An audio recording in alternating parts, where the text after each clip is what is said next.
کہاں سے فاصلہ؟ میرا سینہ پھٹ گیا ہے. 15 سال سے یہ مضمون بول رہا ہوں. کبھی کسی سے معاوضہ نہیں لیا. یہ کوئی فخر سے نہیں بتاتا ہوں، صرف اپنی صفائی پیش کرنے کے لیے بتاتا ہوں.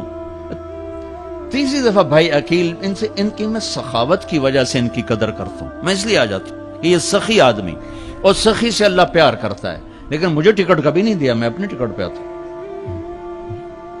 کہ میں نے اس کا معاوضہ اللہ سے لینا ہے، اس سے تھوڑا ہی لینا ہے کہ جاتے ہوئے لفافہ میری جیب میں ڈال دے. میں دکھ سے بولتا ہوں کہ یہ آگ ممبر سے بھڑکی ہے. سب کی بات نہیں کرتا ہوں، 5 انگلیاں برابر نہیں ہیں، لیکن ہر مسلک کے نوجوان خطیبوں نے ایک آگ بھڑکائی ہوئی ہے، ایک آگ لگائی ہوئی ہے.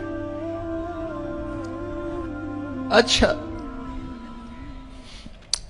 ایک واقعہ یاد آ گیا.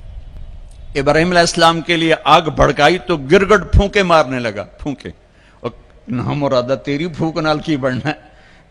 لیکن ایک برائی کا ساتھی بنا تو حکم ہے جہاں گرگٹ ملے اسے مار دو.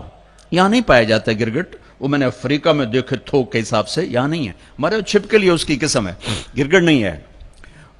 اور کبوتر کو بھی پتا ہے میرے 2 چن جاندے پانی نال کچھ نہیں بڑھنا. اس نے چونچ میں پانی بھر ایسے اوپر ڈالا. اللہ نے کبوتر کی محبت پوری دنیا کے دل میں بٹھا دی. سارا حرم کبوتروں سے بھرا پڑا. میرے نبی کا حرم کبوتروں سے بھرا پڑا ہے.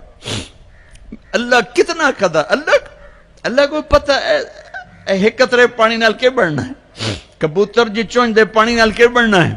گرگٹ کی پھونک سے کوئی آگ بھڑک گئی، ایک برائی کا ساتھی بنا، حکم آ گیا جہاں ملے مار دیا جائے.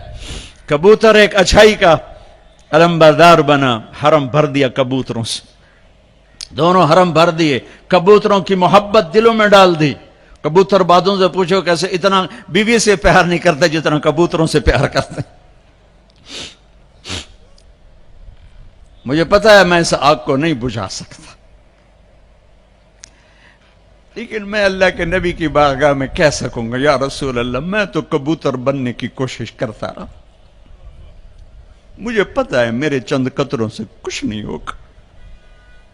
ادھر پٹرول سے آگ جل رہی، میرے کو پانی دیاں 2 بونداں دے نال کی بڑھنا ہے. لیکن میں کہتا رہوں گا یہاں تک کہ میرا اللہ مجھے اپنے پاس بلا لے. میں کہتا رہوں گا